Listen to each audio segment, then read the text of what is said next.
And I think it's something that a lot of us struggle with because a lot of us as students are trying to be at our best. We're trying to manage so many different things. I think sometimes most people don't, feel like, oh, I'm the only one kind of dealing with this. But a lot of us really are dealing with multiple things at the same time, whether that is trying to deal with certain things at home or dealing with work and applying and trying to make it all work and really trying to be at our best. And most of us as pre-PTs, it's one shot, now the future is yours. Go!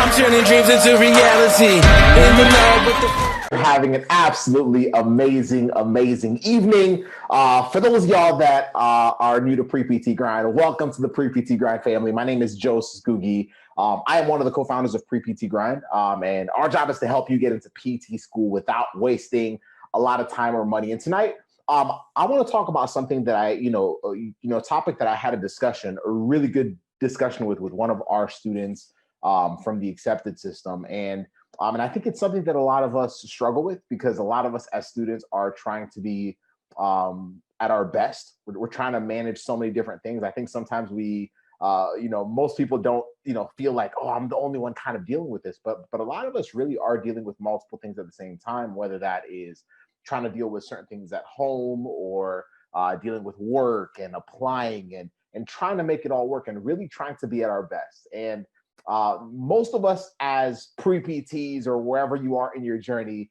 like a lot of us really want to be at the top of our game with everything that we do. I mean, that's kind of why we all try to get into physical therapy school, because we want to be at the top of our game academically. We want to be at the top of our game, when it comes to, getting accepted into a program. And unfortunately, sometimes it can lead us to feel a little stretched thin. I know it definitely has for me. And I had a student that pretty much had that dialogue with me this week. And so I want to hit that tonight and help you guys navigate through it if you're also experiencing it. And tonight, what I want to do is I want to talk about the 3 steps to finding balance as a pre-PT. If you currently feel overwhelmed and exhausted, trying to be your best with a ton on your plate. All right. Especially now in 2020, there's been a ton that's been thrown on each of our plates. So let's kind of have this quick discussion. And then if this is something that you're like, yo, I have a friend that needs to hear this, then tag them in it. If anything in what I'm about to share resonates with you, feel free to share it below. And if you've currently been feeling that, if you've been feeling like, man, I'm trying to just manage so many things at the same time, then let me know below as well, because trust me, like it's been something that I've had to battle at every stage as a pre-PT, as a physical therapy student, as a physical therapist, and even now. So let's dive in. I'm going to share these 3 points, but first, let me tell you about this student. I'm not going to share the name, but I had a student. It was a few days ago when I was taking a walk in my neighborhood. I love to walk in the mornings, just to kind of get my day going. And I listened to a message that he had sent me, and he pretty much said, Joseph, like a lot of things have kind of been tossed at me, things I didn't really see coming. There's been certain storms y'all have been seeing. There's some hurricanes that have kind of come through and have left their mark, in a bad way, of course. Health issues in family. The student was talking about trying to manage certain things and really trying to be at his best. He was like, man, I'm trying to be at my best in my job. I'm trying to be at my best as an applicant. I'm trying to be at my best with these classes that I'm taking at Zoom University, right? Because all of us who are still taking classes at home. And he was like, Joseph, how, and obviously I'm paraphrasing because it was a very, very well written message, but he's like, how do I do it? I feel like I'm stretching myself thin. How do I make it all work? Like, have you sometimes felt like that? Have you sometimes felt like maybe that's how you feel currently, like you're stretching yourself thin? And he wanted to know, how can I still be my best at each of these things that I'm dealing with? Family, school, work, an internship, all these different things that I'm trying to manage. How can I be my best at all of them in a way that also does not spread me thin, so I don't feel exhausted all the time? And so these 3 things are 3 things that I shared with this student, and I would like to share them with you right now. So the first thing is, it's not possible to be the best at everything. All right. So That's the first thing I want to share with y'all tonight, because I know some of us are type A, some of us are type B. We're all different. But the first thing to realize is it's really not possible to be your best at everything. But it really isn't. Like, as a human being, it really isn't. Like, no one's ever been the best. So you have to give yourself grace. So that's the first one. And I'm going to break it down a little bit, but it's not possible to be the best at everything. So give yourself grace. Like, no one's ever been the best at anything. Like, the mere concept or the mere idea of being the best means that like there's some degree of specialty. Like, think of sports, right? If someone is the best basketball player ever, they can't be the best football player ever, and the best baseball player ever, and the best, track athlete ever. It's really not possible. Usually when you're the greatest at something, there's a specialty that goes into it, meaning there's a lot more focus to that specific thing. And so, for example, if I go to LeBron James right now, LeBron James might be a terrible soccer player. Like, he's one of the best basketball players alive, but he might be a terrible soccer player. I don't know. Like he might be terrible at card games. He might be terrible at other things. But it's the same thing with us. And I think sometimes we carry this weight of trying to make sure that we're excellent at every little thing, that we drain ourselves thinking that, man, no, I have to be the best at this. I have to be at home, I have to be there all the time. At work, I have to be at the top of my game. At school, I have to. And what happens is we start to quickly spread ourselves thin. And then all of a sudden we become average at everything.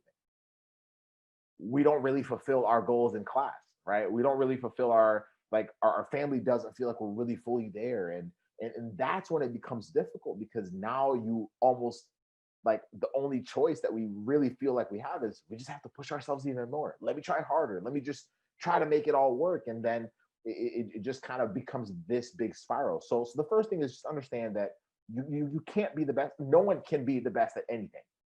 So give yourself grace. But the second point is important. You have to define what success looks like for you right now. A lot of times we're trying to manage so many things at once that we fail to actually define what success looks like for us. Right now, success for you, if you're not applying this cycle, success for you might be crushing it in your classes and getting A's in your classes. That might be success for you. Right now, success for you might be the quality time with your family, because you're at a point where you need to spend time there. Like, so having a good familial atmosphere is success for you. Right now, success for you might be crushing the GRE, right? Like, so you have to define for yourself. And the reason why I say this is because a lot of times, like, we usually define our ability to be successful or how we see ourselves as either successful or not successful based off of what we see from other people, based off what we see from other students, like their grades, their GRE scores, and so on and so forth, whether they got accepted the first time they applied.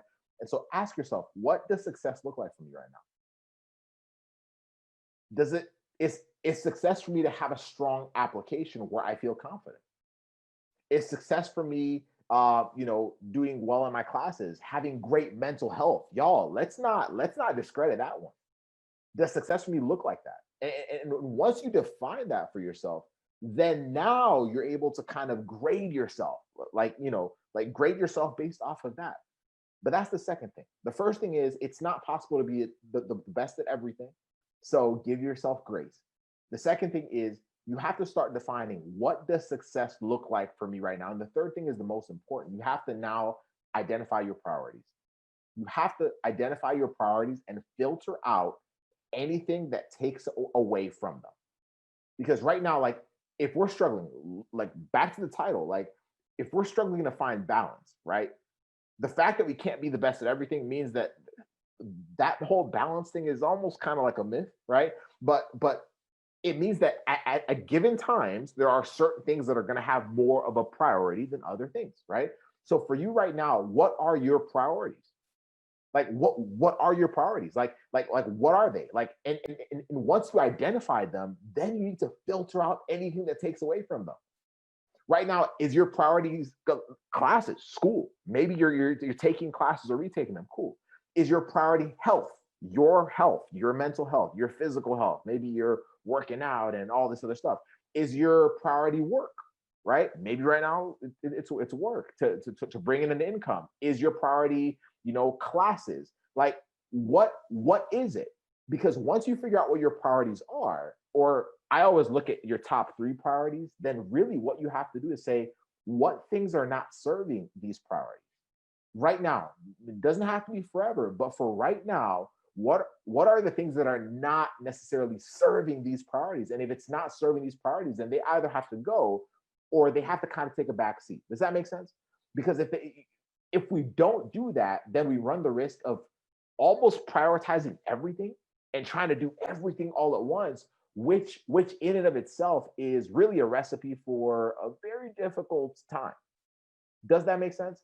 So right now, if you're struggling with balance, if right now you feel like you're spreading yourself thin, you owe it to yourself to do those 3 things. You owe it to yourself to really give yourself grace by realizing that you can't be the best at everything, which is good. It's great. Like with anything great, there's always specialty. The second thing is you have to define for yourself, not me defining it for you, but you have to define for yourself what success right now with everything you're doing right now, what it looks like for you. And then the third thing is you have to identify your priorities and you have to lean in on those and start filtering things out. Like you also have to ask yourself, like, with my priorities, what are things that are taking away from the energy I need to fulfill them, right? So right now, if I have certain conversations or certain friends or certain relationships or whatever that are draining my energy and taking away the energy I need to fulfill those priorities, then those things might also have to take a back seat, whether that's people you're engaging with, whether that is certain things you're exposing to, maybe it's certain shows you're watching, whatever that is. Start using that to dictate what you need to focus on. And once you start doing that, you'll realize that things will start cleaning up. You'll stop giving yourself as hard of a time because you'll actually forgive yourself, but you'll also start making decisions that are in alignment with what will actually help you move forward. Right now, if it's moving towards being a strong applicant, cool. Now you'll actually start doing things that will turn you into a strong applicant. If right now it's crushing your classes, now you'll start doing things that will help you absolutely dominate your classes. If it's just focusing and crushing the GRE, now you'll actually start doing things that will allow you to do that, so that you're not putting yourself in a position where you look back and you're like, oh my gosh, I was trying to balance so much and I didn't know how to do it. So hope that helped. If that helped you, just let me know below. And if this is something you're like, yo, I have a friend that needs to hear this, tag them in this. This was a lighter message, but it's a very important one right now because 1, the year, but 2, I know a lot of you are trying to balance a lot of things at once. And so I want to help you guys navigate through that. So let us know if you have any questions. Feel free to message us at contact@preptgrind.com. We always got you guys covered. Have a blessed one. Have a great rest of your evening. We'll talk.